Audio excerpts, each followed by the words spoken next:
Madam Secretary, you all set? Okey doke. Good evening, everyone. On behalf of the Community Unit School District 300 Board of Education, I would like to thank you for being in attendance, both virtually and in person, for tonight's board meeting. At this time, I would like to reconvene the meeting of the Community Unit School District 300 Board of Education to order for Tuesday, December 12th, 2023. Madam Secretary, would you please take the roll? Burkett, present. Fiorentino.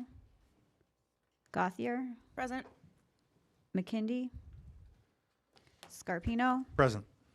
Thomas.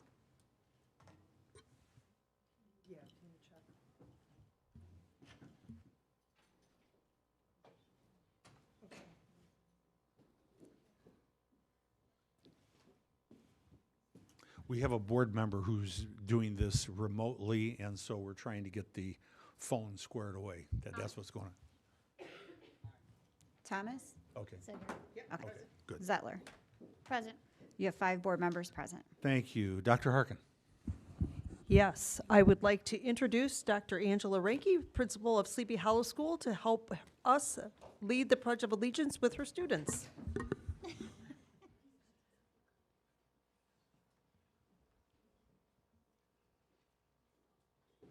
Parents, feel free to take pictures of the kids. Get on up. The front row is going to be cleared for you, so please move forward. Get pictures of your kids. It's a great privilege to do this.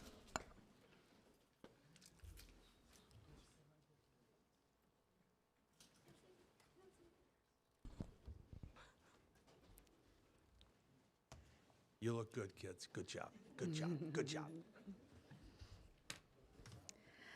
I'd like to thank Dr. Harkin and the Board of Education for inviting Sleepy Hollow Elementary School to lead the Pledge of Allegiance today. The Sleepy Hollow 4th of July firework display is a long-time tradition. Unfortunately, our village is struggling to raise the funds to continue the celebration.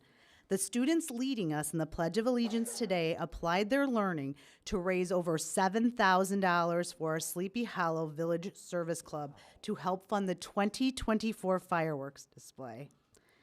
These students designed, promoted Sleepy Hollow's first Monster Dash. It's a Halloween downhill tricycle fundraiser race. The event drew over 30 racing participants, reached about 400 people on Facebook, and now it's a new tradition that brings our students and community closer together. Not only did these students demonstrate good citizenship while in school, but they go above and beyond in the community to bring awareness to issues that affect students, friends, neighbors, and the community. I'm pleased to introduce the following: Dylan Cobb, Genevieve Gresheim, Bennett Angsterat, and Sophia Heiduchek. Please rise for the Pledge of Allegiance. I pledge allegiance to the flag of the United States of America and to the republic for which it stands, one nation, under God, indivisible, with liberty and justice for all.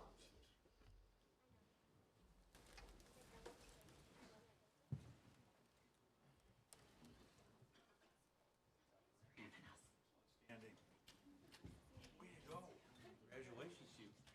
Oh, you're going to be getting it.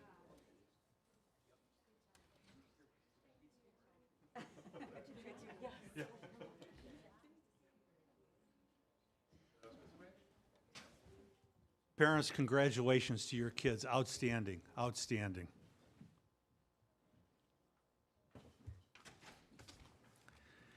If you need, parents, if you need to exit, please feel free to. You're more than welcome to stick around for the rest of the meeting if you want, or if you want to head out, please feel free to.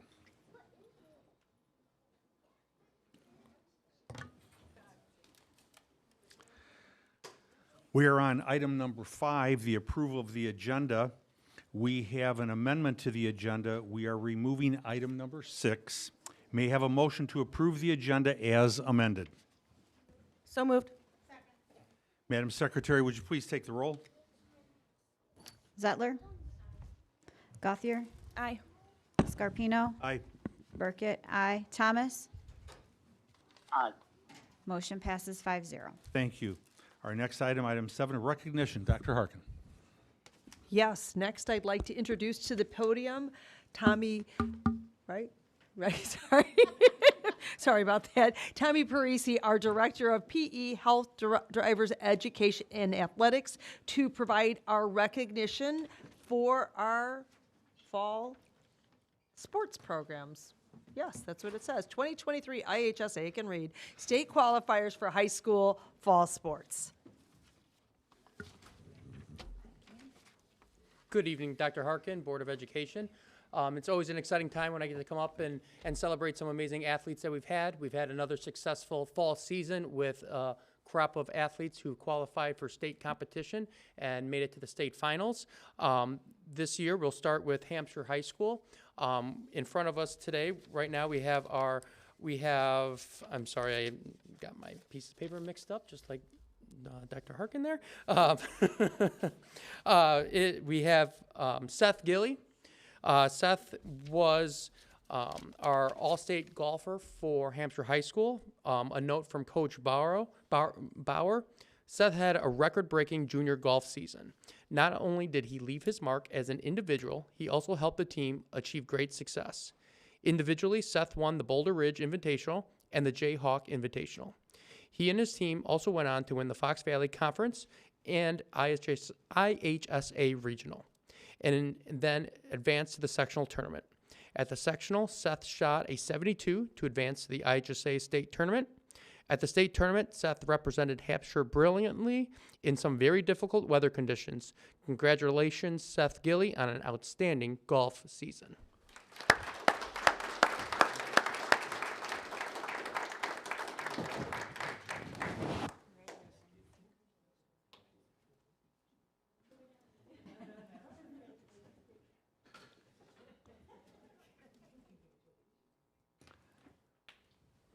Our next is Coach Ryan Hollister to celebrate our cross-country Hampshire athletes.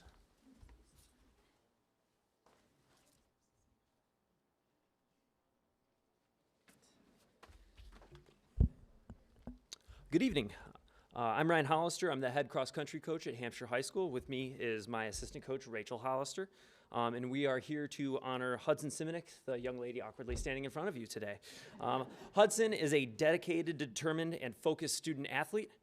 She demonstrates the Whipper way in leading our team, encouraging her teammates, communicating effectively with coaches, and being someone who leads by example.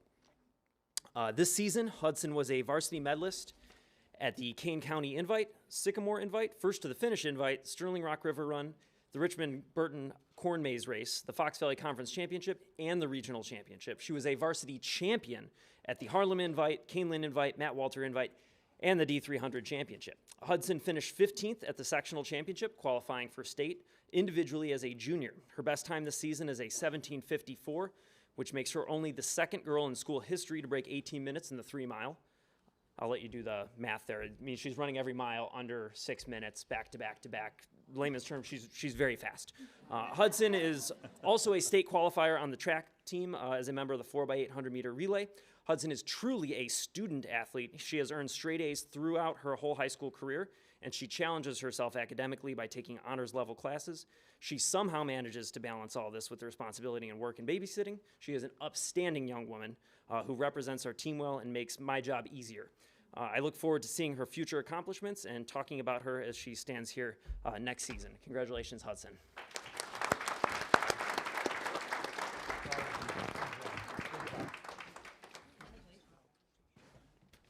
Good job.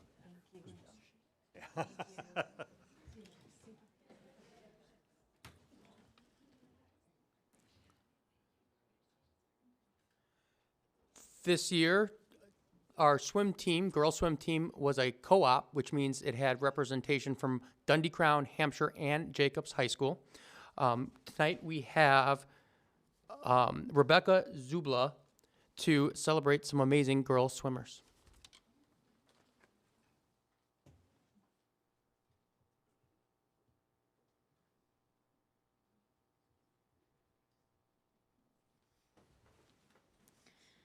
Hello, I am Rebecca Dzubla. I'm really excited to be here with this group of 5 young ladies who did amazing throughout this season. We were newly co-opted and trying to figure out all of the ins and outs for our new season ahead of us. And they were nothing but resilient for all of the changes that came with that. And the girls did just super amazing this year, winning 3 out of their 7 or so invites for the whole season, and then just performing spectacularly at sectionals in order to earn their spot at state. And so we had our 400 free relay of Tessa, of Rachel Johnson, of Caitlin Tomaszewski, Caitlin Mumper, Tessa Iverson. Individual entries, 50 freestyle for Ellie Nemi, the 100 freestyle and 100 backstroke for Rachel Johnson, and 100 breaststroke for Caitlin Tomaszewski. So they did spectacularly, and to see 3 freshmen in front of me, a sophomore and a senior, nothing but exciting news for the future of our swim program. Excellent. Thank you.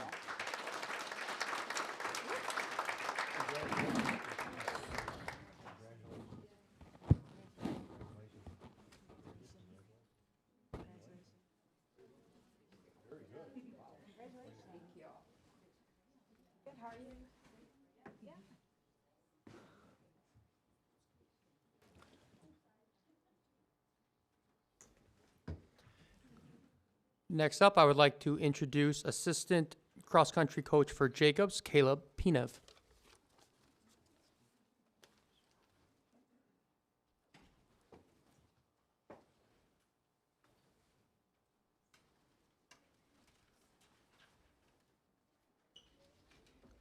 Hello, I'm Coach Penev. I'm filling in for Coach Christian today to recognize Andrew Byer and Matthew Andriano. These 2 boys are both seniors on the cross-country team, and as seniors, they have been incredible leaders, not just this year, but almost all the years that they've been on the team, and stepping up and really creating an awesome team culture and a team that competes. They were leaders on a second-place conference team this year. They both qualified for state, placing 9th for Matt and 10th for Andrew at the sectional meet. And then at the state meet, Matt got 53rd place and Andrew got 60th place. And they are both first team all area honors. They were a joy to coach, and they are both looking forward to an awesome track and field season.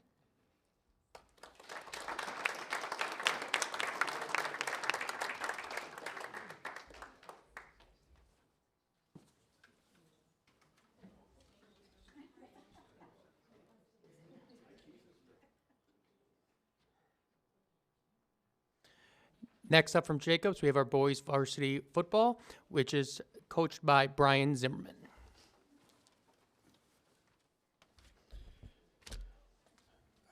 Okay. First off, I want to thank the Board of Education and Dr. Susan Harkin for taking the time to recognize the work of our student athletes. Tonight we have 5 of our captains here to represent our 2023 football team that qualified for the state playoffs for the 3rd year in a row. These players have put in countless hours of work, both on and off the football field over the course of their 4 years. They've compiled a 24-12 record since myself and the new staff came in, navigating through that outstanding COVID season that we had to navigate through. They really bought into everything that this staff has sold them, and we're extremely proud of all of them. To qualify for the state playoffs 3 years in a row, they were also a part of the 3rd conference championship in school history. It's a pretty remarkable feat, and also part of this quarterfinal team when they were sophomores, which is only the 2nd time in school history and the farthest that a team has advanced. So extremely proud of all of them. First up is Rocco Sauer. He is, he is a 2-year starter for us. He made all conference this year, 2nd team all area for the Northwest Herald, and he will also be receiving academic all state this year, which requires an unweighted GPA of 3.5 or higher. Rocco had a 3.97 GPA. He will be looking to continuing his football career. We're not sure where that will be yet, but we're going to find him a home, and we're really excited for him.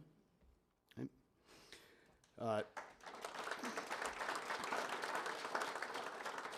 Next up is Joey Scrivani.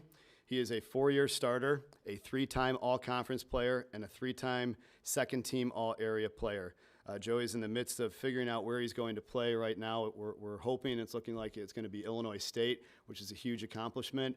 Joey's been a great leader for our team over the course of 4 years and one of a few of our 4-year starters. Nice job, Joey.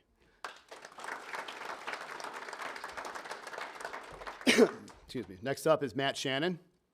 Matt is a 3-year starter, a 2-time all-conference player. This year, he made the all-area team for both the Daily Herald and the Northwest Herald. He is also looking to continue playing. We're not sure where that's going to be yet, but whoever gets him is going to receive a great one. Matthew is a great kid who is going to make a great teammate and a heck of a player when he plays at the next level. Great job, Matt. Next up is Grant Steck. Grant is a 4-year starter, a 3-time all-conference player. He made all-area this year for the Northwest Herald. He is a 3-time academic all-state. He is this year he was named to the first-team all-state team for the Champaign News Gazette, and he's committed to the University of Wisconsin, which he'll be leaving early January to start that. So go Badgers. Grant is not little. We've had a great. It's been great to see his growth over the course of the 4 years and see what he's going to do, and maybe one day we'll see you in the NFL. Not maybe, but will.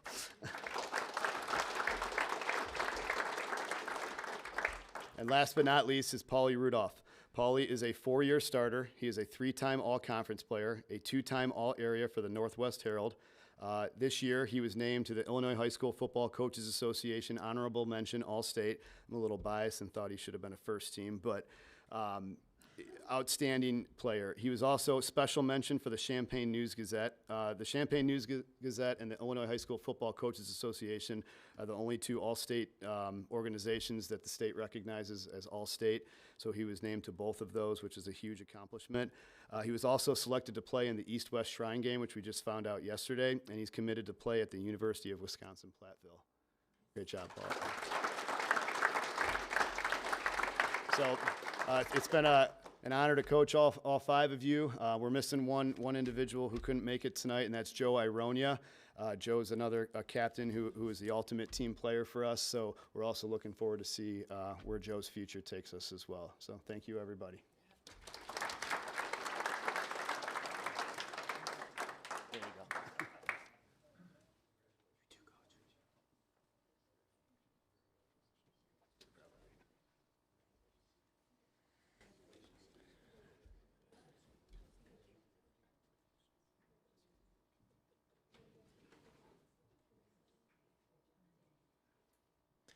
And last but certainly not least, we have Kylie Cohn from Jacobs Girls Tennis.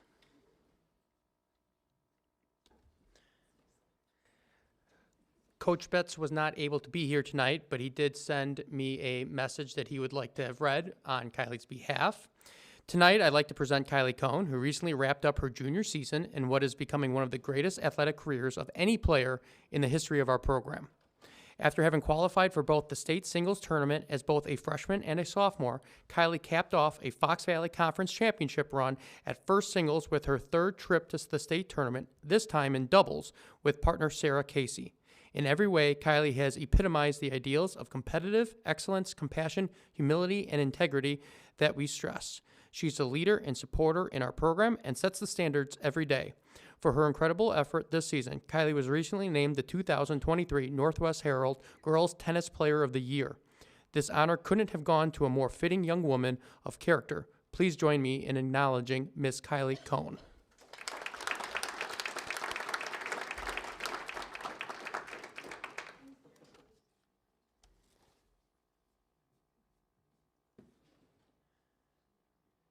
And that concludes our recognition. Thank you very much. We're excited. We're underway with our winter athletics seasons, and we hope to see you again in the spring.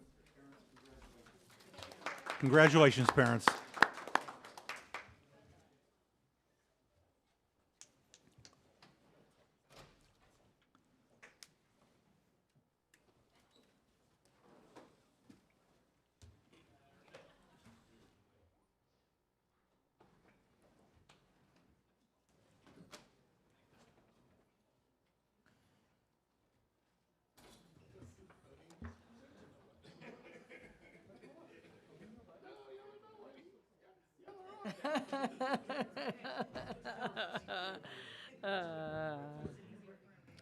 Okay, Dr. Hart.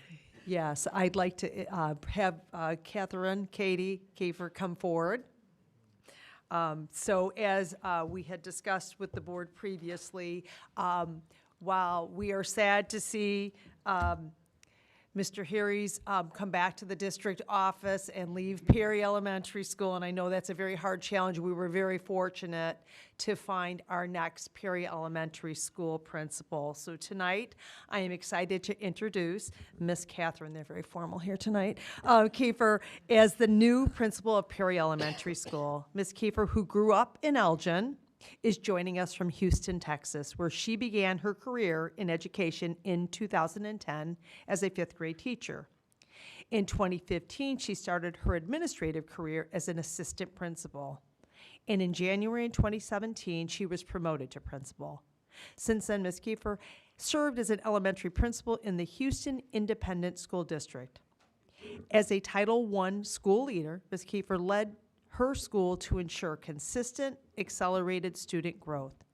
Notably, her school was able to increase student growth through professional learning communities, strong teacher support, and family engagement.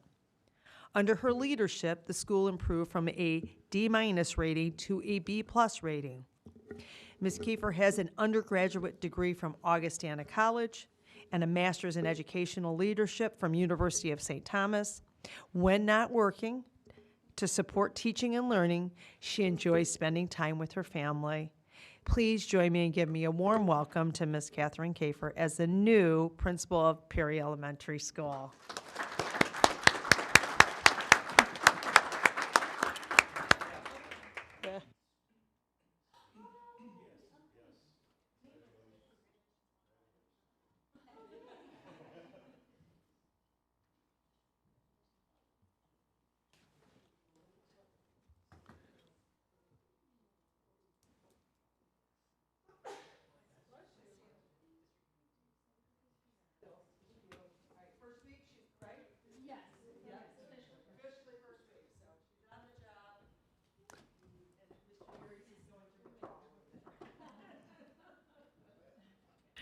Thank you. Thank you. All right, and then we do have two of our staff recognition days. Our first one is for our special education staff. On December 2nd, District 300 recognized National Special Education Day and the incredible work of our education services team. The dedication and compassion of our education services administrators, hearing itinerants, nurses, occupational therapists, paraeducators, physical therapists, school psychologists, sign language interpreters, social workers, speech pathologists, teachers, and vision itinerants make a profound impact on the lives of our students. Their patience, creativity, and advocacy contribute significantly to our students' educational success. On behalf of District 300, please join me in thanking our education services team members, starting out with Ms. Nacky right here in the front, for their outstanding contributions to our district. So thank you to them. And then earlier this month, we recognized Computer Science Education Week, a yearly initiative intended to inspire students to learn computer science while also recognizing the contributions of those in the field. These individuals include talented members of our educational technology staff, inclusive of our teachers, our academic data team, and our entire technology department. Tasks that these employees undertake include instructing our students to use computer technology responsibly and working behind the scenes to ensure the district maximizes our many technological resources. And so again, please join me in expressing our gratitude to our skilled employees who work in and advance computer science. So thank you all. All right, and that concludes recognition. Thank you. For those who have watched our board meetings both in person and over the internet, you will remember we have rules of decorum. These rules serve a purpose so we as a board can have a meaningful and productive board meeting. In order for this to occur, decorum must be maintained. The following are the rules of decorum. There's no need for anyone to call out comments during our meeting or to raise their voices, nor to interrupt another speaker or presenter. We ask as a board that you listen and that you are respectful. We will consider your comments, but will not dialogue or engage with speakers in this forum. Board members may choose to discuss matters brought up during public comment during board discussion. However, I need to remind everyone that this would be a board discussion, and the board will not dialogue or engage with anyone other than the superintendent and other board members. We have had one person sign up for public participation. I will call you up to the podium. Please state your name and relationship to the district and limit your comments to 3 minutes. The speaker has been provided with the guidelines for public participation. The board will consider your comments, but will not dialogue or engage with you in this forum. Questions raised may be assigned to the superintendent for an answer. As appropriate, a member of the administration may reach out to the speaker to give them relevant information or to ask for additional information. This is done to make sure the board has all the information needed to properly address the speaker's concerns. Charges, complaints, or challenges against staff members of the district will not be heard in open meetings and should be made in writing to the board and superintendent. We also ask the speaker to refrain from personally attacking district staff or members of the board. Pursuant to board policy, this evening's participant will limit her comment to 3 minutes. We ask the participant to be respectful and adhere to the allotted time limit. We also ask the speaker to conduct herself in a civil and courteous manner and refrain from trying to engage members of the board in dialogue during public participation. Also, please note that the Open Meetings Act provides any person the opportunity to address the board under the adopted public participation policy. That being said, the board would like to advise the public that we will not consider statements read during public participation that are not authored by the reader to be credible unless the board has previously received the statement in writing from the author. Additionally, the author should indicate that he or she has granted the public participant the authority to read the statement on his or her behalf. Our first speaker is, for 3 minutes, is Catherine Grimampre. I hope I did it right. Okay, thank you. So good evening. Yes, my name is Catherine Grimampre. I have 2 sons that are graduates of District 300. I'm also a board member at Church on the Rock in Huntley, which is in District 300. So I'm very happy to be here this evening and to be able to speak to you. I was here a couple of months ago at the meeting. It was a very active and lively and involved evening. And so I am back to speak again on what I spoke on at that meeting a couple of months ago. And that was just to ask if you would consider beginning these public school board meetings with a moment of prayer or a moment of silence. I won't take much of your time tonight, but I do want to read again from the Illinois Compiled Statutes, the Silent Reflection and Student Prayer Act, Section 1. In each public school classroom, the teacher in charge shall observe a brief period of silence with the participation of all the pupils therein assembled at the opening of every school day. This period shall not be conducted as a religious exercise, but shall be an opportunity for silent prayer or for silent reflection on the anticipated activities of the day. So again, I'm asking if you would stand with these freedoms for a moment of silent prayer or reflection at the beginning of each and every School District 300 public school board meetings. I thank you in advance. I pray for you, and may God bless and keep you. Thank you. We are on item number 9, the public hearing for the 2023 tax levy. May I have a motion to open the public hearing for the 2023 tax levy? So moved. Madam Secretary, would you please take the roll? Gothier? Aye. Zettler? Burkett? Aye. Scarpino? Aye. Thomas? Motion passes 5-0. Ms. Porter? Good evening, Superintendent Harkin, members of the board, staff, and community members. I'm here this evening to provide an overview of the 2023 tax levy. Oops, went the wrong way. District 300 is subject to the property tax extension limitation law, known as PTEL. Therefore, the overall taxes that we extend yearly are limited to those rates, generally the lesser of 5% or CPI. This slide shows the 5 components that make up the extension. Because the district resides in 4 separate counties, we overestimate our request to accommodate any unforeseen variances related to the final EAV and new property that will be used in the PTEL calculation in April. Our assumptions in our ask are prior year EAV of $4.9 billion, new property of $152 million that includes a $50 million cushion for any new property that is not included in the current projections of our county assessors. Adding these 2 items, the total EAV is assumed to be $51 billion. We're estimating a prior year change of last year's EAV at 5%, and although the CPI for 2022 is 6.5%, as I stated earlier, because of PTEL, we are capped at 5%.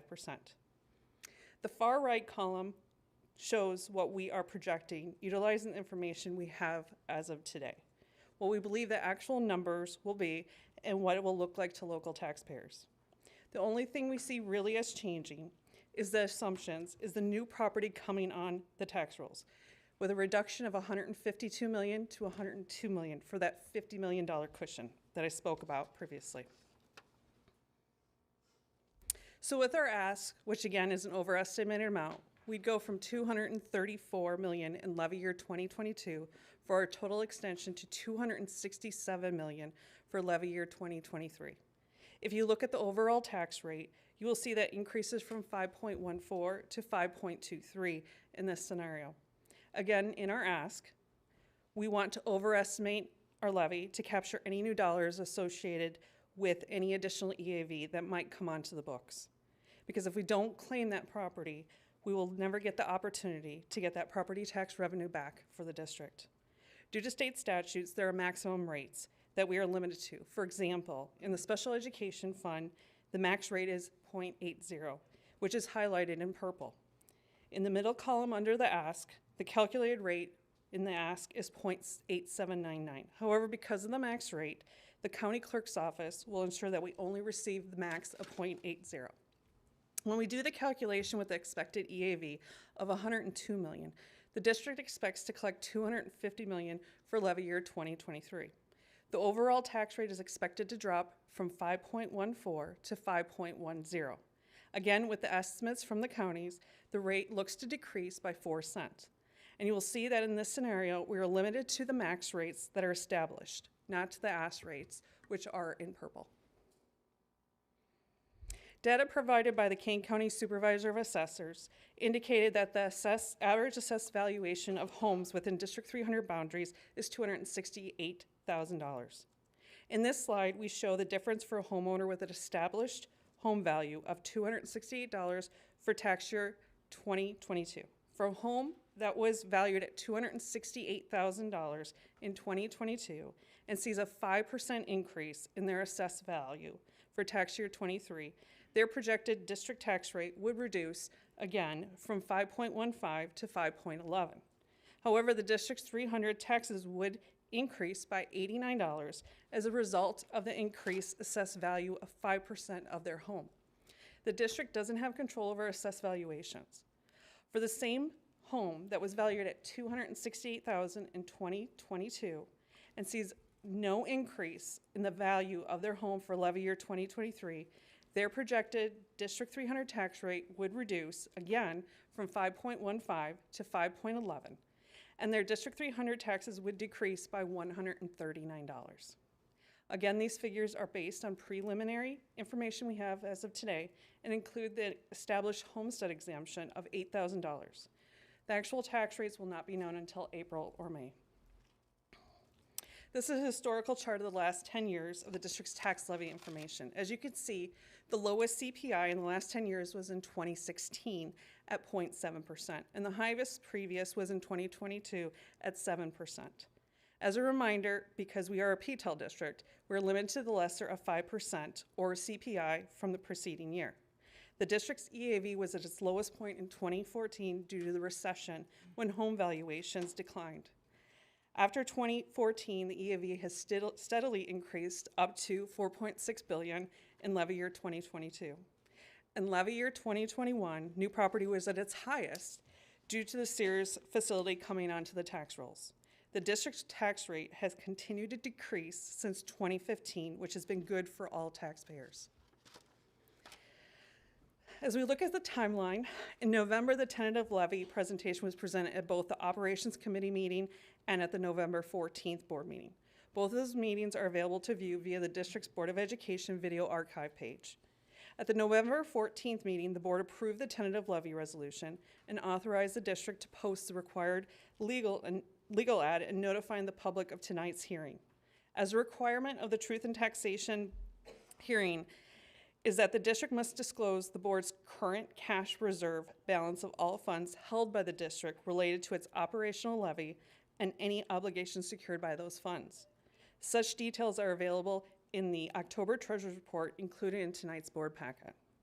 Later in the meeting tonight, the board will be asked to vote on adopting the 2023 levy resolution. Upon adoption, my office will then file the certificate of tax levy in all 4 counties.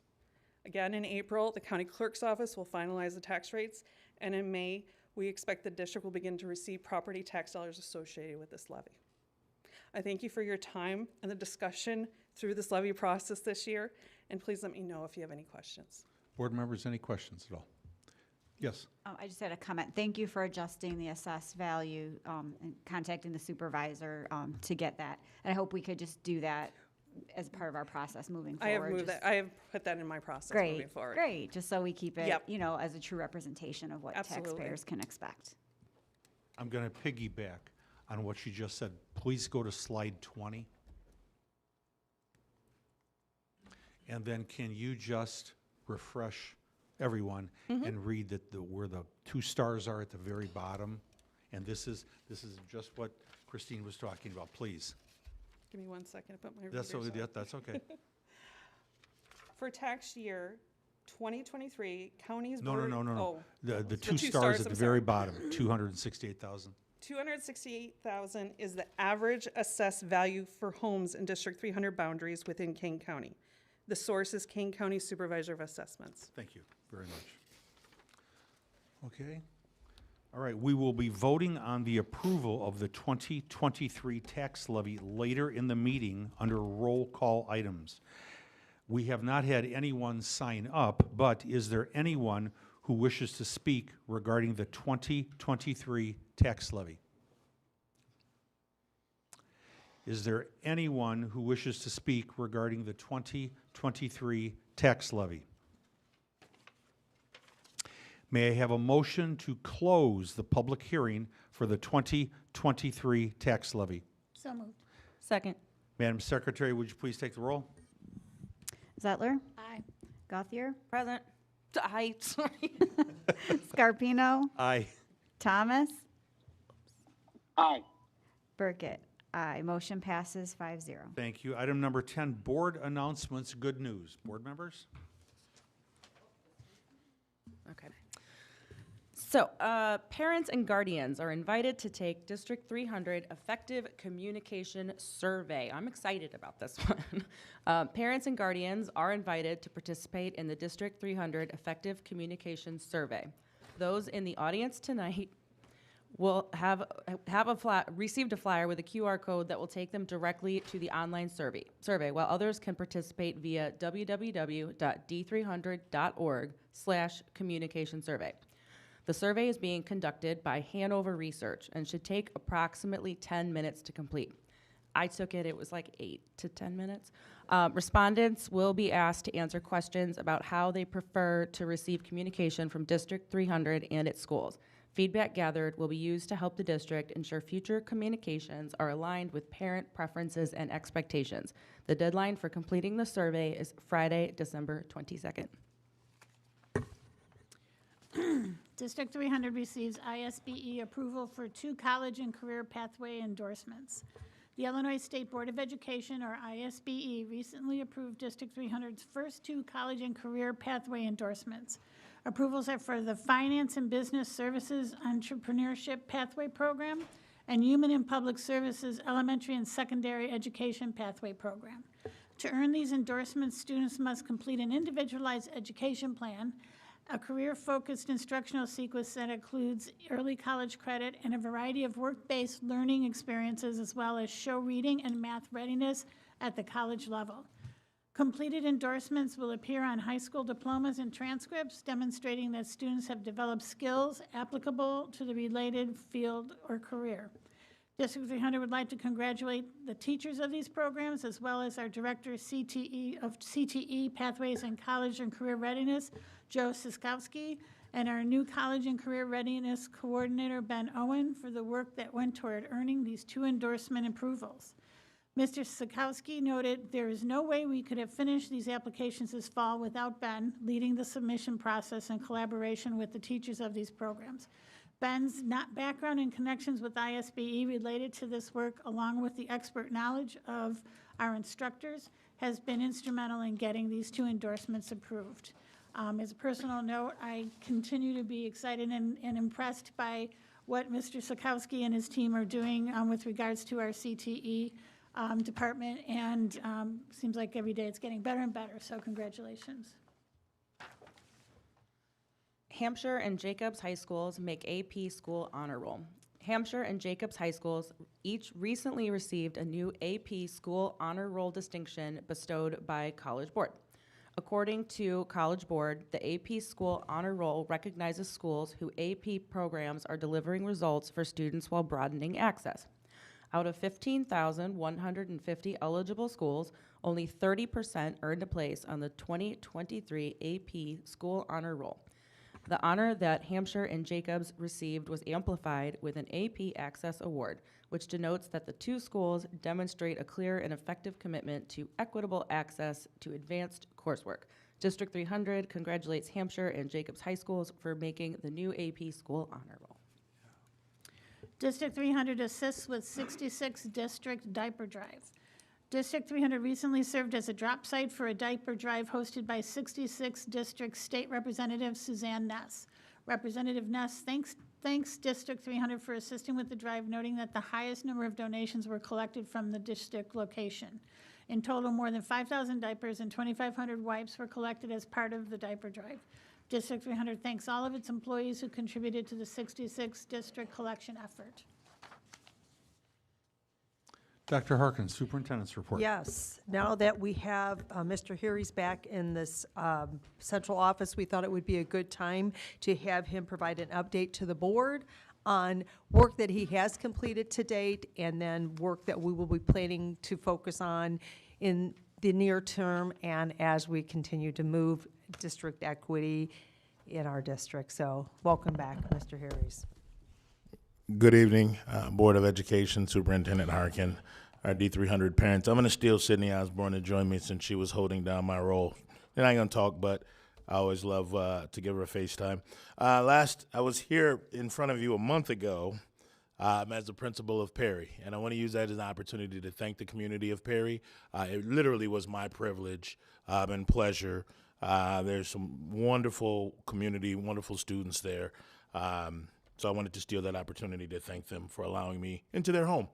That said, yesterday we held our second DELT meeting of the year. DELT is our district equity leadership team.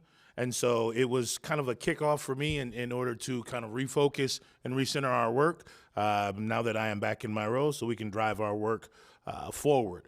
Really quick, what we have on our screen is the 5 strands that encompass our equity action plan. And so our first strand is systems. Systems are designed to ensure a systemic continuous development towards advancing educational equity within all policies, processes, procedures, and initiatives. Strand 2, teaching and learning. Obviously, the focus there is our focus on pedagogy, curriculum, curricular resources, and basically how we drive our equity work. Strand 3, student voice, climate, and culture. Strand 4, professional development. This is how we educate all of our staff in terms of what educational equity is, what it looks like, and how we ensure it for our students. And last but not least, Strand 5, family and community engagement. That's how we make sure that we're reaching out to our community to make sure that we're harnessing our community's voice. So these are the 5 elements of our original Equity Action Plan. And as we met yesterday as DELT, those were the 5 key areas that we were trying to drive forward within our work. And so what I want to do tonight is give you a little recap of some of the work we've done to date so that I can help you understand the work that will be coming forward. All right? And so the next slide, we're going to start with our Strand 1 systems. Our Strand 1 systems actually goes back to June of 2022. And actually I credit, we've got a wonderful data department that I began working with actually during my first year here, and just having conversations about how we look at students and student data. We started off having conversations, and like I said, we've got a beautiful data department. They took that work and ran with it and created a lot of wonderful systems in terms of disaggregating data so that we're able to look at our students in what they call bins or buckets. So basically, it's all of the identity markers, basically in different kind of combinations so that we can really drill down to understand what students that we're right on target with and what students we might need to change some of our practices for. And so kudos to our data department. They've done that work, and now they've educated our principals how to look at data in that manner, obviously after training us as an administrative staff. And so all of this now goes into our school improvement plans. All right, and so once again, wonderful data department that's taken on that work. In September of 2022, that's when we finalized our equity audit and our work with Systemic Educational Equity and Dr. Dubiel, which, as we kind of anticipated when we launched into that work, identified some gap areas within our community that we needed to harness and focus on. If we could pop to the next slide, in the next month, and we continued to work with Dr. Dubiel, she worked with us to create an equity action plan. Which really kind of laid the foundation and defined our DEI work. That's where we came up with the 5 strands that I just referenced. Within that same process, we as a district, we defined what DEI was going to look like, but you as a board also adopted our DEI equity policy. All right, and so that, if you think about time frame, is a little over a year. All right. Within November of that same year, I was actually here before you to talk about our work that we were doing with our gender sexuality alliances, which preceded me. All of our high schools at that point in time had GSAs that were up and running. What our work was in that conversation was really explaining to parents and our community why these programs were so instrumental in supporting our kids, but also how the law supported our need to execute and implement these programs. Within that same time frame, we started as a department to take this structure that we knew was beneficial for kids at high school and actually bring it down to our middle school level. And so now we're at a point where just about every one of our middle schools and all of our high schools have GSAs. All right. Last but not least in this area, in April of 2022, we crafted and built, then we came forward and again the next year, and we actually spoke to our community about the Day of Silence, which is an event that happens in April that really is become kind of paramount to our community. Once again, this predated my work, but this took that Day of Silence from a siloed, quiet event, and it allowed us to actually publicize that all of our schools were going to be participating. I'm assuming, again, this year, I will be back before you in April as we launch into our Day of Silence for this current year. All right? All of that to say our future work that we discussed yesterday during DELT. So 2 key things that came out of DELT yesterday. One is we're going to relaunch our Parent Equity Committee. So our Parent Equity Committee actually started during my first year here. and it was actually instrumental in getting our equity audit off the ground. Without the hard work of our parent equity committee, actually none of this work would have been possible. So I'm happy to say that in January we will be relaunching that committee. And we'll start by tapping into those people that were previously a part of it, and then actually opening it up to new people that would like to join. All right, we hope to have that fully operational by February at the latest. Also in February, my first year, we were doing some wonderful work around commemorative heritage months, such as Black History Month, such as Hispanic Heritage Month, such as Women's Heritage Month. And so in February of this year, we will be relaunching our commemorative heritage calendar. And actually, it will start with our Black History Month. We are already doing the work to get that off the ground and ensure that our Black History Month for 2024 is stellar. And once again, that's why I brought Sydney Osborne up. She's been actually spearheading that work. Adrian, I have a question. And I apologize. No, for interrupting. move quick, Doc. Go ahead. Okay. Do you already have the 12 months for this calendar? It's not necessarily 12 months. We have all of the key events. So like December, there's no commemorative month that falls in December. January, there's no commemorative month. But we do have, so Black History Month will be February, like Women's Empowerment Month is March, AAPI Month falls in May. So that calendar is already laid out. Actually, a lot of our schools already utilize that calendar because we were already doing that work actually within the first 2 years of my time here. What we're doing now is we're refining that work. And so basically there will be 3 layers to that work. There will be we want to actually start doing a district level event. And obviously that will look different depending on the given month. But we also want to provide our schools with some ideas of things that they can do. Because what we want to make sure that doesn't happen is as we go to try and celebrate and acknowledge a culture that we wind up inadvertently offending because we just don't know all of the nuances. So we'll give our schools some direction of things that they can do. And last but not least, we're mindful. We want to give our teachers some lesson ideas. And none of this will be at the school or at the classroom level required. We just want to make sure that as people venture into trying to create things along these lines, that they have some direction. Thank you. And so all of our work will be about providing guidance. Thank you. Not a problem. And that's actually a wonderful question. So that was the work that we did in System Strand 1. A lot of that work was in the very beginning because we had to lay a solid foundation for the other strands in which to operate. All right? Strand 2 is our teaching and learning. So this is an area that we'll be focusing on a great deal moving forward. A couple of just small things that we were able to do. We did make sure that we looked at our new curriculum, primarily our K-5 curriculum through an equity lens. We had to make sure that there was one of our DEI participants, coaches on that committee. And last but not least, we did look at the Science of Reading the Math workshop model, once again, through a DEI lens. That actually led to just increased outcomes and the proficiency rate of students of approximately 5%. But moving forward, this is an area that we want to dive into more in the future. I know Dr. Smith will be actually leading this work. She worked with our DELT yesterday. 2 big pillars that came out of their work yesterday. First and foremost, laying out a new instructional materials review and adoption process that will really look at aligning a system of curriculum adoption with the needs of all of our students, all right? And that will actually be something that we bring forward to the board because we want that to become part of board policy and how we adopt curriculum moving forward, all right? And then secondly, utilizing that review to make sure that we've got diversity of all cultures and demographics embedded in our curriculum. So we will start to use this process to analyze our curriculum to see where the gaps and holes are in terms of our curriculum. Martina, like this is my area. Go ahead. I just want to clarify, we already have board policy in place. Right, so we'll be bringing our work forward to inform you because we already have policy in place. Thank you. We do this. This is the dance. This is the dance.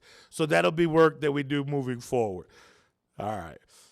Strand 3, student voice, climate, and culture. This is actually where we've done a lot of work, and it actually goes all the way back to 2021 when, once again, we had some courageous people that actually helped to spearhead this work that have moved on to some other districts and are no longer with us. But in working with some of these individuals, we actually helped to solidify some key alliance groups within all of our high schools. So currently we have a Hispanic Youth Alliance, a Black Youth Alliance, an Asian American Pacific Islander Alliance, and GSAs in all of our high schools, where a couple of our high schools actually also have women empowerment programs and Muslim youth alliances. And actually today we got the pleasure of right after school being able to participate in Hampshire's, both their HYA and their GSA both met today, and just we're doing some pre-winter break activities. And these are glorious spaces for our kids. Why? Because they give our kids the opportunity to show up authentic without having the need to assimilate, or without the need to really be curriculum focused, just to be in community. And I know one of the things we got to, and once again out at Hampshire, we got to talk to our students in our AAPI group, our Asian American Pacific Islander group, and they said this is an opportunity for us to be with other people that go through similar struggles and know that we can talk about those struggles in an open forum. So when we got to visit with them, very powerful for us to hear that this work is actually work that our kids value and appreciate. All right, and so that will continue as we move forward. Next slide. One of the things that we did in conjunction with Shelley Nackey and Dr. Salazar was in June of 2022, we got to reprioritize our restorative practices work. And once again, due to their lead, we just made sure that it was lived in our plan, but we actually got to send multiple people from each one of our schools out to get certified in restorative practices. All right, and that made sure that our work we're doing with our students really, I don't know how much we know about restorative practices, but it's really designed to create equity within conversation and actually elevate the voice of students. Within the context of a circle and circle practices, there is no lead. All right, and once again, that's all off the strength of Shelley Nackey and Dr. Salazar. Last but not least, in April of 23, and we relaunched it again this year, we created our first student belonging inventory. Obviously, the one that we ran this year was a rerun of the previous one so that our principals could have some data to analyze. And the whole purpose of our student belonging inventory was to really, once again, hear from our students around this idea. And there was one central question that we posed. Do you feel like you have a trusted adult within your building? Originally, when you think about that, simple at the core, but when you think about asking that to kids all the way down to third grade, you've got to kind of define what that means. So we actually created quite a few scaffolds to make that accessible to all of our kids going all the way down to third grade. We didn't go any younger because we were worried about getting too young and creating too many scaffolds. All right. We were happy to say that a lot of our schools came back with quite a few of our students feeling like they had trusted adults to go to. All right. All right. Can I interrupt? Okay, Can I ask a question about the restorative practice training? Yes. It says you have at least 2 at every school. Yes. Are there is that sufficient, or are there plans? I'm going to get to that in our work. No, and that's the right question. I'm going to get to that in 2 seconds when I get to future work. One of the last things we did is that we did, and actually it was the beginning of this year in August, we did officially launch our student equity committees in all of our high schools. We had them up in 2 of the 3, but this year it became consistent across the board. And what our student equity committees are designed to do is actually take members of our alliance groups and actually pair them with other students and create these small pockets where really students are able to discuss kind of what's going on in the culture and climate within a building. All right, the long-term goal of that is actually for that group to actually come together from all 3 schools and meet with the superintendent, and I'll get to that once again in our future work. All right. Last but not least, completed work. Very proud to say that in May of 23, we actually launched our equity reporting tool in all of our middle schools. Our equity reporting tool actually dates back to August of the 2022, when we launched it in all of our high schools. In May of 23, we actually brought it down to our middle schools as a means of support. All right. Now to your Actually, not this slide. We'll get there though. To your question, almost. All right. Couple of other pieces of, and actually we can skip this one because it's a double. Sorry. This is the one I wanted to get to. So in February of this year is when we plan on actually launching our student equity committees, meeting with Superintendent Harkin. Once again, today I actually had the pleasure of joining DCHS's student equity committee, and it was 12 students that were talking about derogatory language and how we address it within the context of the school. It was actually a beautiful conversation led by Amy Rodriguez, one of our coaches. And so they know that February is our launch date. They're eager, chomping at the bit to have that meeting. So you're gonna have a group that is actually nicely prepared for you. And then our future work in this area, we're also revamping our student belonging survey. While we love the idea of the question of trusted adult, we want to actually add a few more questions to it to really delve deep into this idea of belonging. I think our Strand 3 actually created 4 more key questions that they feel really gets to that heart of student belonging. And once again, the goal being that if we've got students that don't feel like our schools are the place for them, then we've got some changes we've got to make. All right? Now, to the question of restorative, I'm going to jump to the bottom just because I know you asked that. So we're going to continue that work of actually training our staff to be restorative practitioners. I know this year they're planning on actually sending 2 more from each school. And it really was. I actually got to go with that initial cohort in 2022. It is multiple days of training, and it's actually done by IARP, who are the leaders in restorative practice. So we didn't skip. We actually went with kind of the best out there. And once again, credit to Dr. Salazar and Ms. Nackey for taking the lead on that. Last thing I'll mention here with Strand 3 is we're going to continue to support our school leadership in strengthening students and staff sense of belonging. Once again, for us as a department, this is the key to maximizing our students' opportunity to learn. Every time you've got a student or a staff member that doesn't feel like that they belong, it's hard for them to bring 100% to bear every day. And so that will continue to be one of our key areas that we work on. All right, now that's all encompassed under Strand 3. Strand 3 has put it down and done quite a bit of work.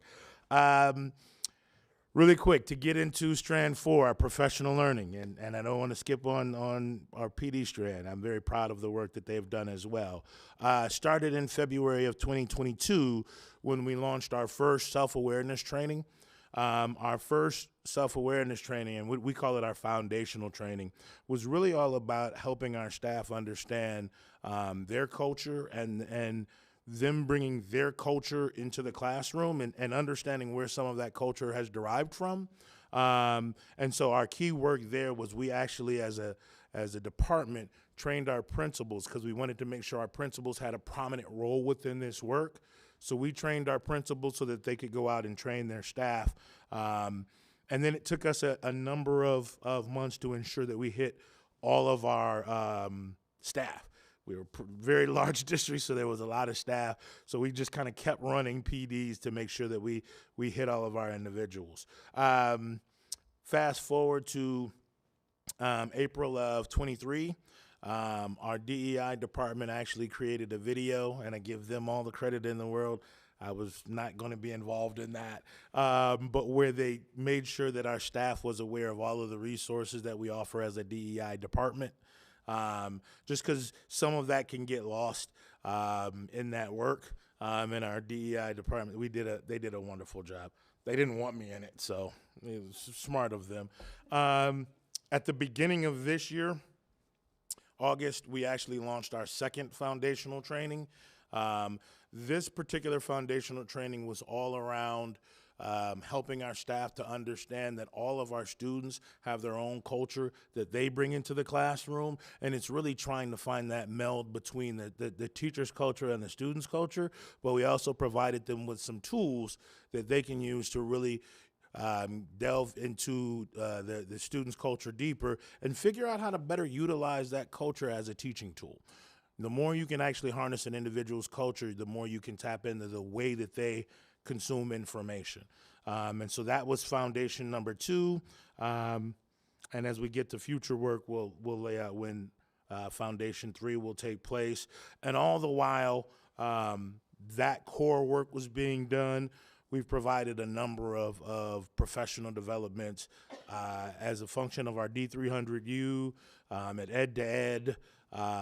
Basically, if there's an opportunity to provide PD, we always leap at the opportunity. Some key things that we have covered. There's a wonderful text out there, So You Want to Talk About Race, that I believe I gave you all a copy of as the principal of Perry. Culturally Responsive Pedagogy and the Brain by Dr. Hammond. Despite the Best Intentions, which is one of our core frameworks that we utilize.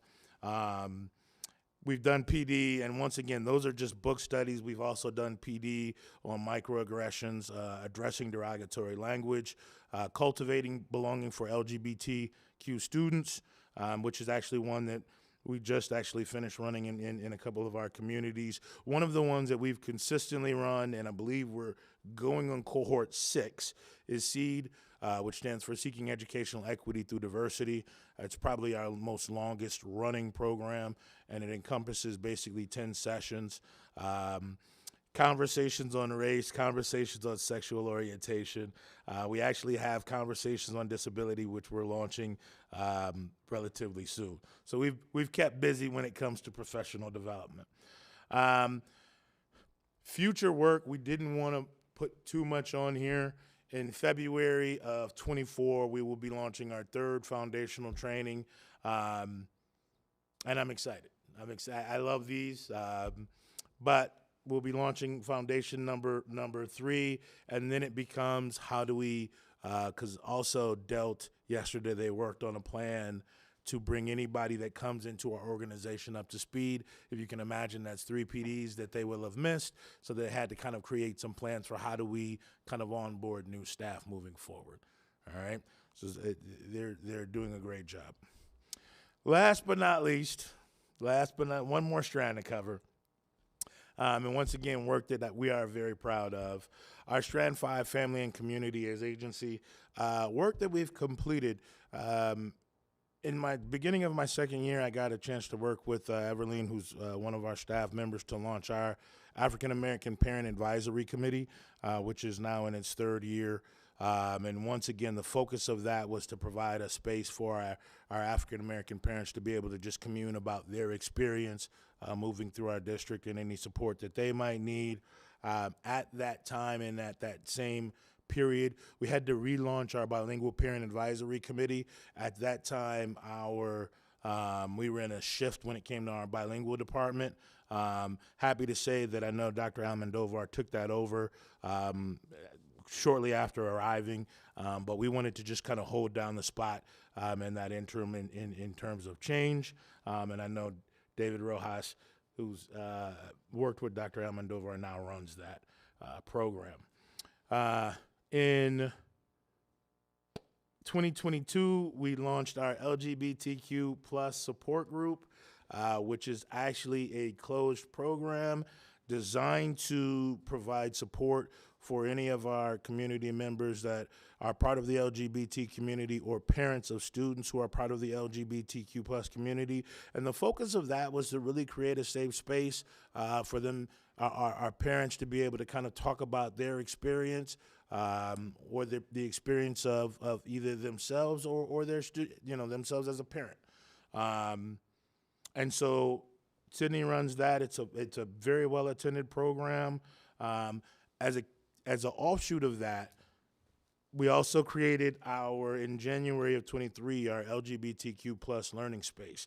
We realized shortly after starting our support group that there was a lot of misinformation out there, and we wanted to provide an opportunity for our parents that are not affiliated with the LGBTQ plus community to learn. One of the things we quickly found out is a lot of our people that are associated or affiliated or part of the LGBTQ plus community come to both forums, and we welcome them with open arms. All right. Continuing forward, obviously, and we're always providing professional development for our community, but particularly this year, our communications department did a wonderful job of creating and laying out a protocol for our families. when it comes to sending communication that needs to be translated, there are a lot of new programs and a lot of new services out there that a lot of our administrators were trying to utilize and trying to harness. And so Anthony and his department provided some direction for our administrative teams on how to do that and do that without offending, to do that in an effective manner.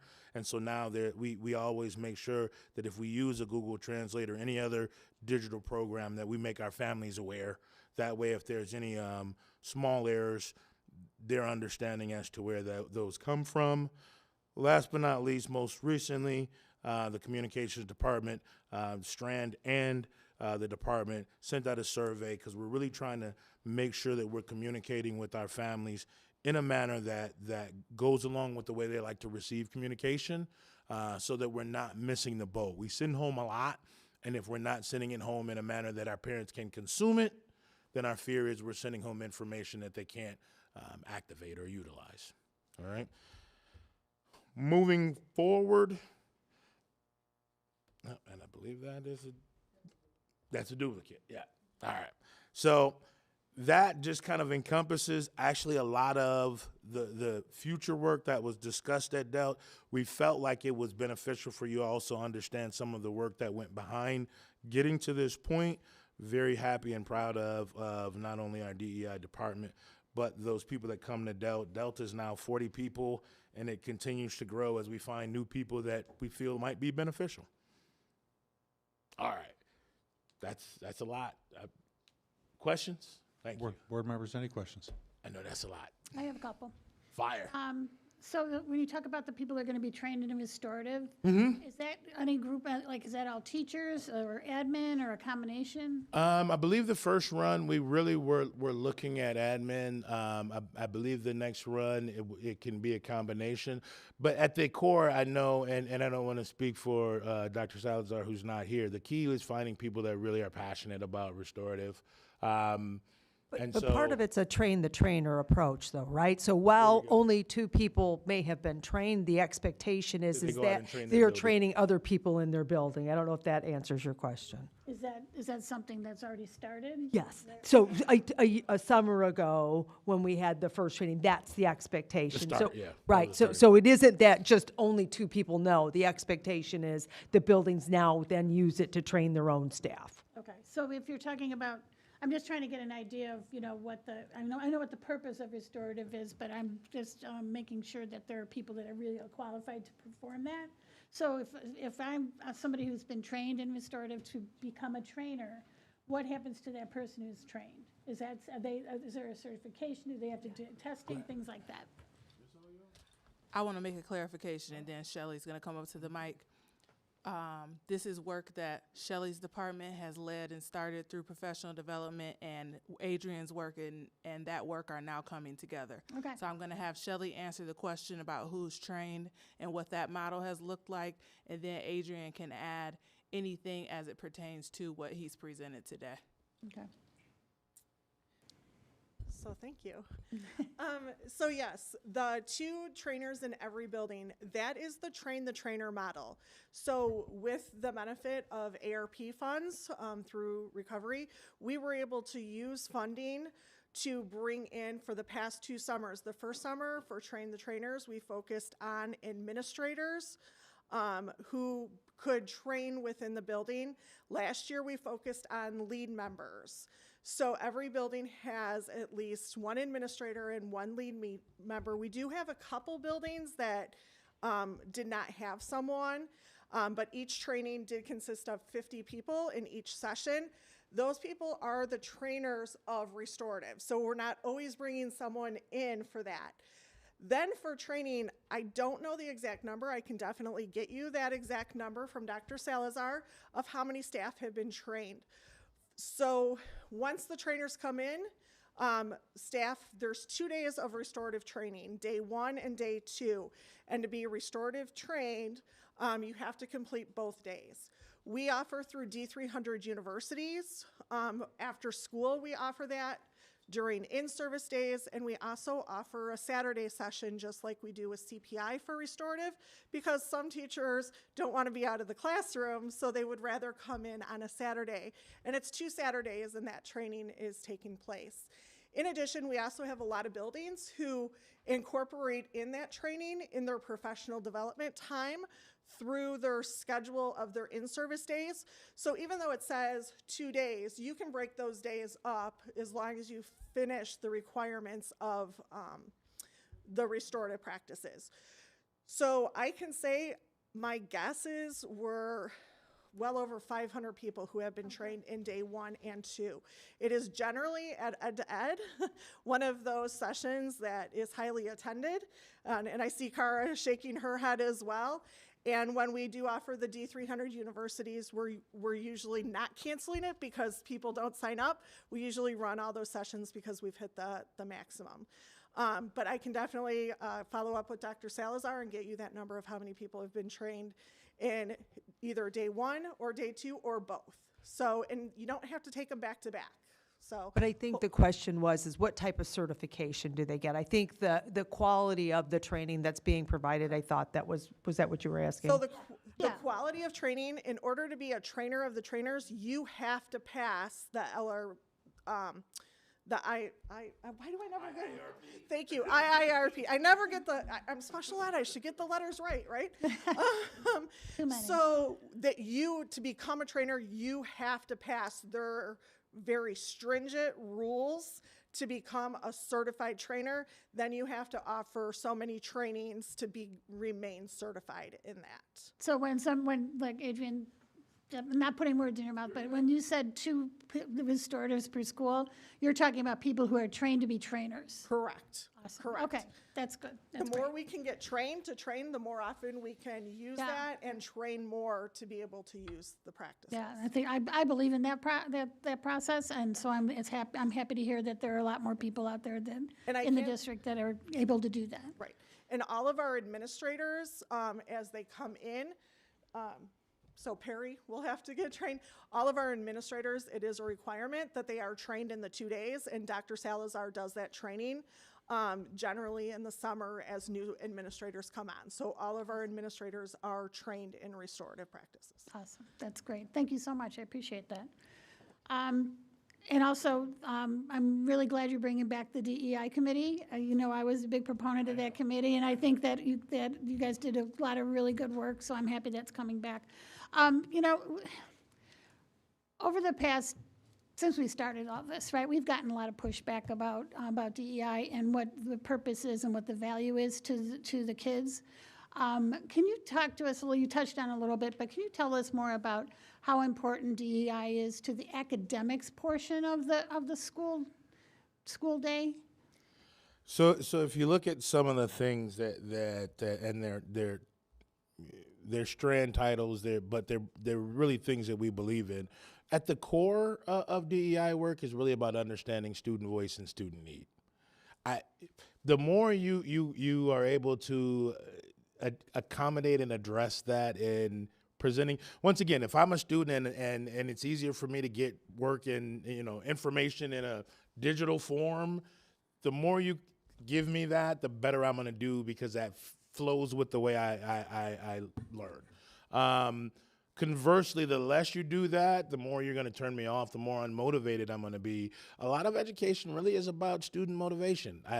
Having just come back from Perry, all of our kids were brilliant. It's just that looks a little bit different for every kid, and the more we can tap into that mode of brilliance for them and harness that and use that as a mechanism in which to teach them, the better they're going to do.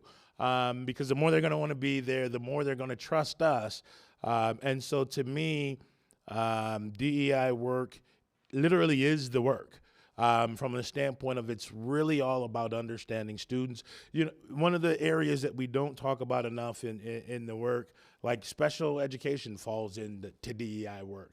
Our students that have English language needs, that falls under DEI work, because it's really, once again, all about understanding the needs of the individual student. And so to me, that literally is the work. So I've never understood, and that's just me, I've never understood the kind of push and pull, because to me, the better we understand our kids and what our kids need, the more we can tailor learning to their needs. So when we talk about kids coming to school ready to learn, That's a big way of getting them ready to learn is working through DEI and the things that you're doing in that. Can Again, I I'm just add, before you add on? Sure. I want to take it up big picture level to our strategic plan and just make sure I put out there next to Adrian today that part of our goal, as well as we've got him back and re-engaging in all of this, is to get this directly within our strategic plan. So as Absolutely. we talk about our strategic plan, you see that work come through the way you heard me talk about PLC. Yep. And so it's not a separate presentation that we do from our updates about the strategic plan, because all of this work lives within that the way that our professional learning communities do. So another way, and another way, more of a layman's way, maybe a little bit, we can't complete what we need to do in the strategic plan without incorporating DEI into that work. To me, it's not. That's when you're optimizing your work, is when DEI work becomes a part of what you do, literally a part of what you do. Right. So, Kids have to come into school feeling valued, respected, safe. and that's, I mean, there's a new book out, Dr. Cohen, and it literally is all about belonging, and that has become our new kind of go-to. Because once again, if you don't have that, if kids don't feel valued within the places that they're, that's the whole dance of education. If I don't feel valued where I'm showing up, why would I give you access to teach me everything you need to teach me? And that applies to adults too. Oh, I absolutely. mean, our staff is as well, right? I mean, if they don't feel valued coming in, then they're not gonna be able to do their best work, in my Absolutely. opinion. Any more questions? Nope. No. Thanks so much, you No, guys. thank Really you. appreciate it, and it's exciting what you've got planned. and I'm what you've always got excited done. to talk to you all, so thank you. Thank you. Okay, we're on board discussion, item number 12. Any updates regarding the Board Operations Committee? Yes, the next meeting will be January 16th at 4:30. Okay. We're at 12.2, a board discussion, 12.2.1, joint annual conference review. Board members? I'll start. I mean, you know, surprise, I went to a lot of the equity and inclusion classes. In fact, Dr. Harkin and Christine and Randy and I went to a full day of equity immersion. That was really good. Learned a lot, always do. But the one thing that I learned, two things that I've learned. First of all, equity, DEI is mandated by the state now. So we're happy to do this. We're excited to do this. And I think that any educator at this point in the state is probably excited to do this. But it's also been recognized by the state that it is something important, and ISBE, they require this now. And when we take our oaths as school board members, in our oath, we swear to work towards making sure that there's equity in education in our district. So it's something that has been embraced fully around the state, and I would argue around the country. And I think it's doing nothing but helping our kids. And I think we've seen a lot of examples of how it's been working in the district so far. So I'm excited about that. And you know, it's always interesting to go to these programs because you share with, like, I was in a session with other school board members from all over the state, right? And there was a bunch of us sitting at one table, and it didn't matter. We were all very different in the sizes of our districts, the area they come from, like Southern Illinois and stuff. And you would think that coming from up here, we'd have completely different opinions about a lot of stuff. Actually, I think that more of us agreed than disagreed about a lot of things, which was really interesting. So I always think that the conferences are very valuable, and I was happy to attend again this year. So thank you for the opportunity. Yeah, I just wanted to kind of reiterate the same thing. It was my first one, and the wealth of knowledge that, you know, was provided was just really incredible. The equity immersion seminar was really great because it did get me to, like, look inward and, you know, ask the question of, you know, is our district, you know, are we providing quality education based on, you know, whether race, disability, gender identity, sexual orientation, socioeconomic status. And, you know, it was great to do that right as we, you know, are kind of relaunching all this, because it's just like this is just a, you know, recap a little bit. You know, it's like, I'm like, okay, I just was there. It's all in my brain, and this is like a great way to just kind of continue on with that work. So that was fun. All the things that Nancy said too, I don't need to, like, you know, say anything over again. But just one of the things I thought was really great was getting to talk to other school board members and learn that, like, we don't all do things the same way. So, and not these school board members from across the state, and, you know, like different districts on how they, you know, structure things, or, you know, they have good ideas, or do we have good ideas, or what do we do different? What do we do the same? What hasn't worked for them? So that was really exciting. Just a couple other things that I did that really kind of stuck with me was a leadership, you know, redefined seminar. It started with, you know, confident speaking, which I don't know if people can give me feedback on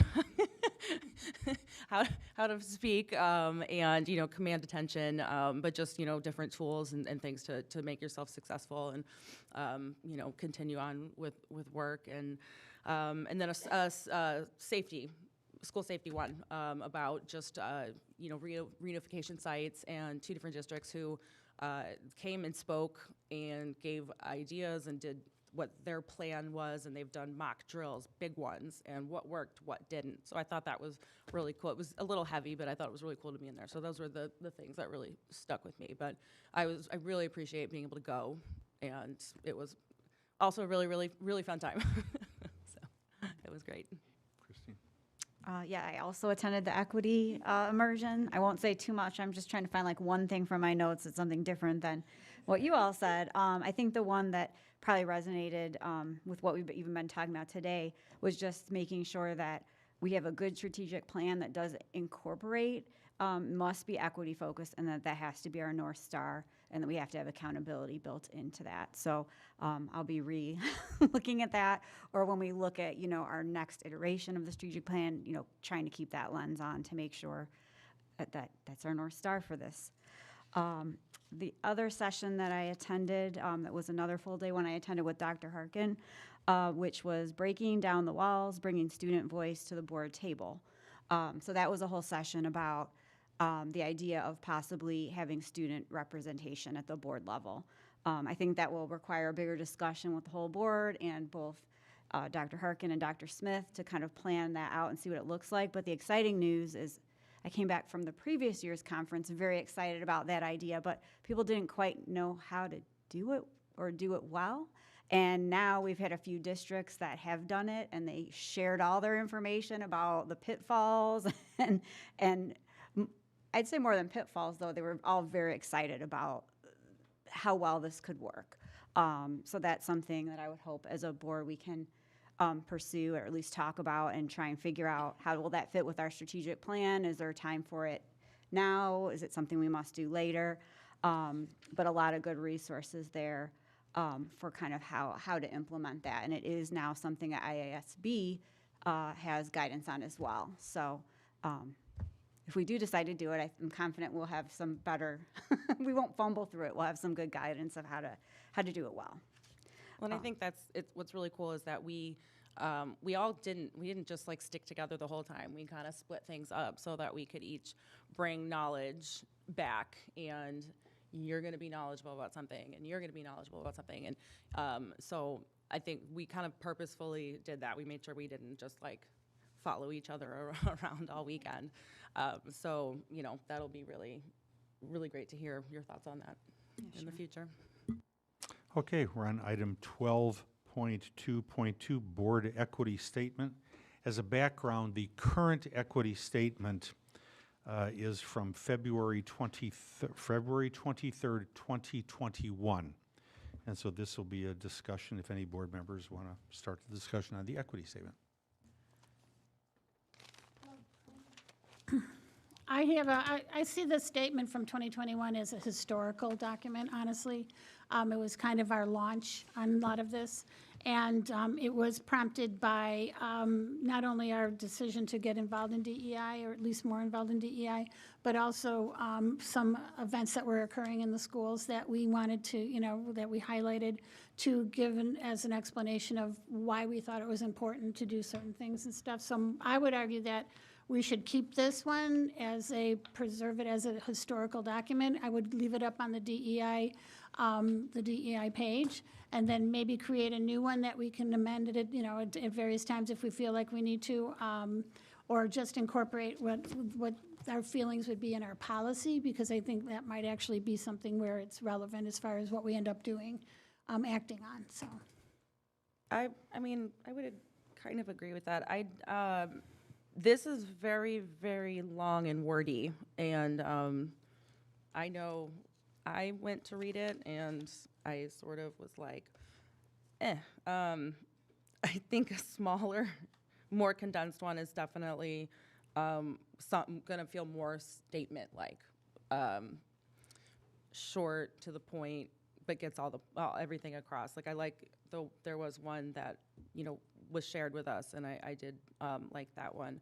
But I think that what you just said, like, that might be a great compromise, but I also think there's some things on here that they are kind of, it is a little outdated. And I don't know that it's really necessary to bring back up, like, we obviously are doing a lot of DEI work. We obviously are committed to equity. So I just don't know if it is necessary to restate everything. But saying a historical document makes more sense than a statement.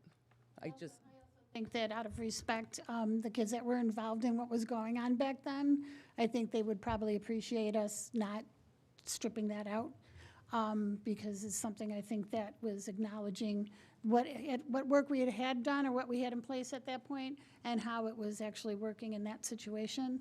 And the reason yes, it's long, but it also, I think, encapsulates a lot of the sentiment that was going on at that time. And like I said, I have no problems with doing a new one, but I'd like to preserve this one just for the record and for historical purposes, because I think it's important. What do we think about the Declaration of Independence thing in there? I don't know that that's necessary. I think it's a stylistic thing, honestly, Randy. I think, it was written by Ann Miller, who was, one of our most respected, venerable presidents that have been involved in this district. And my style of writing is a little bit different than hers, but, in deference to her, she was the one who took the bull by the horns and started the drafting and all that. I also think that a lot of the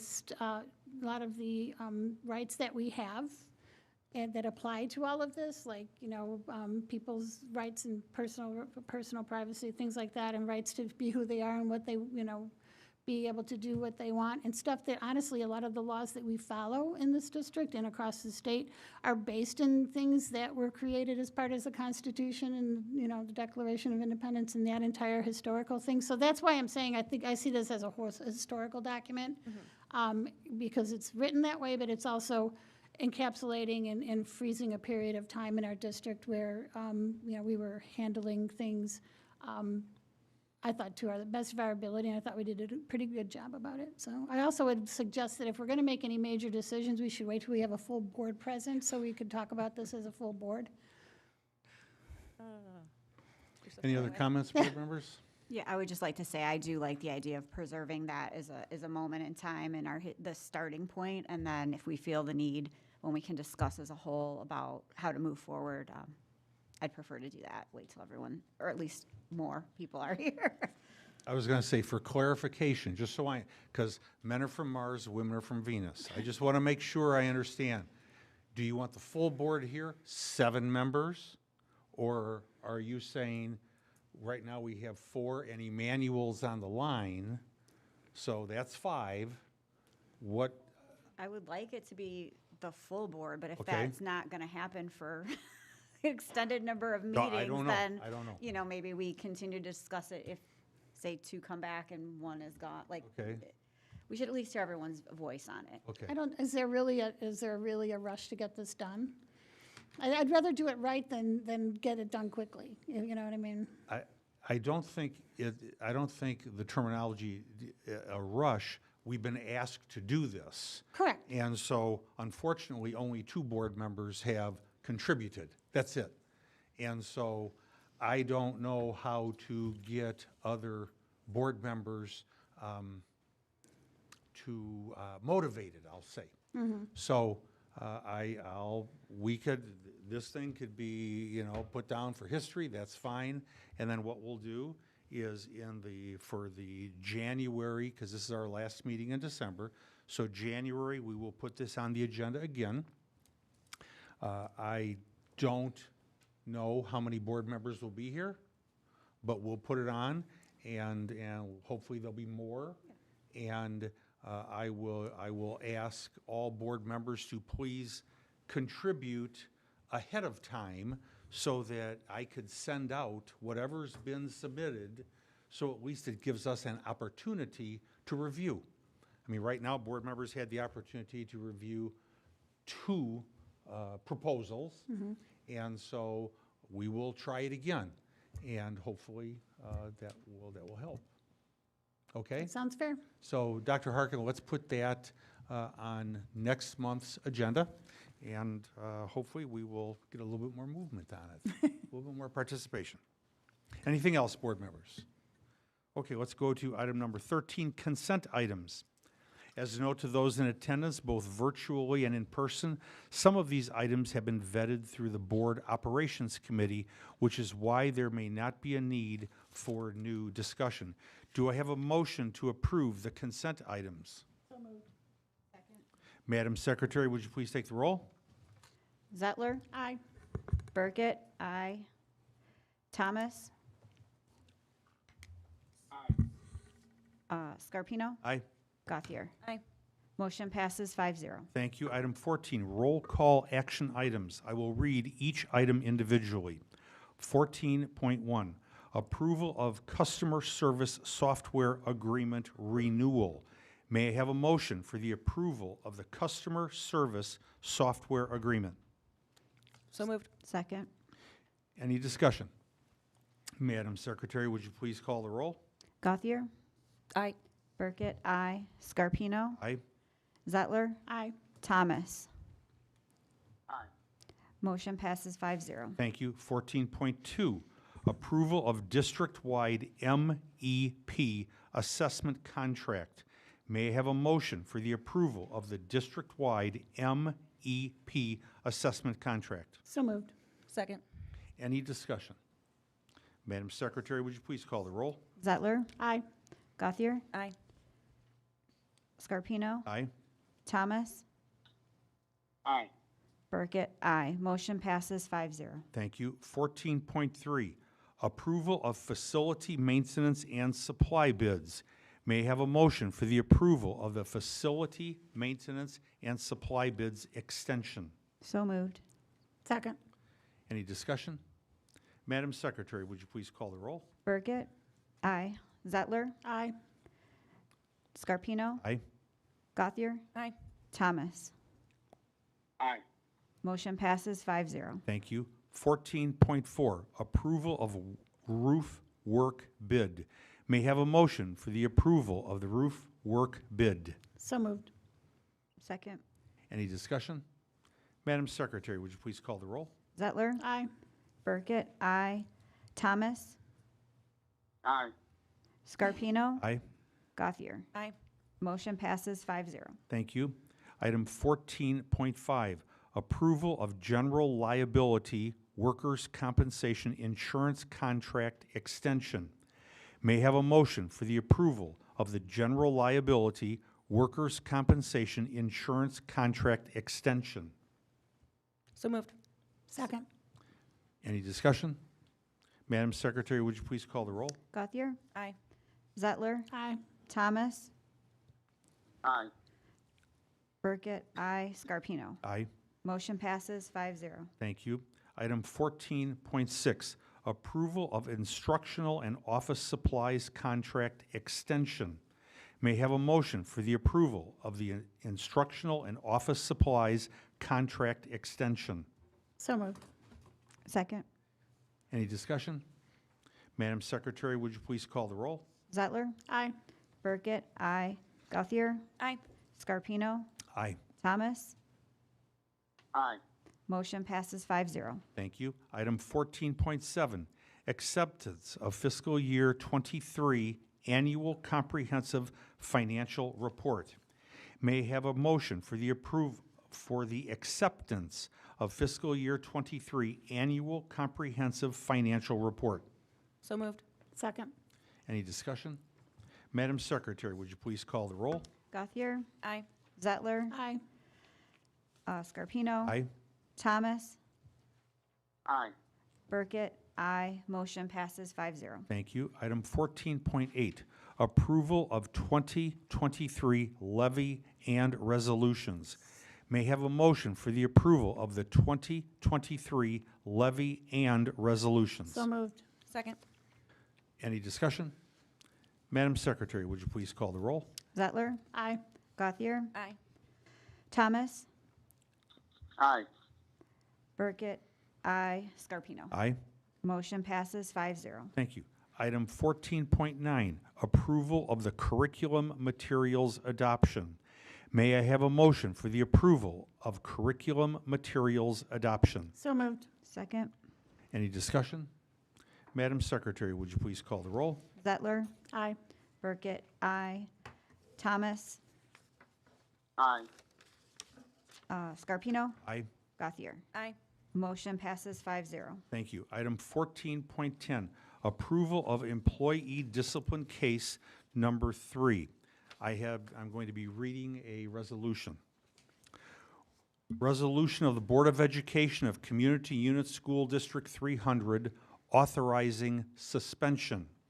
Whereas the Board of Education of Community Unit School District 300 has received a recommendation from the administration regarding the performance and conduct of Kevin Soluchek, a DESPA, D-E-S-P-A, union group employee previously discussed in closed session, and whereas this Board of Education herewith finds and determines that evidence shows that Mr. Soluchek violated Article 12, Section 12.1, breaks and lunch of the DESPA negotiated agreement.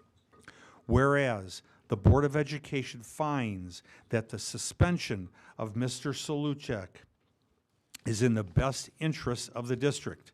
Now, therefore, be it resolved by the Board of Education of Community Unit School District 300, Mr. Soluchek is hereby suspended without pay for 1 day to take place on December 13th, 2023. This will be adopted, if it is approved, the 12th day of December 2023 by roll call vote. May I have a motion for the approval of employee discipline case number 3?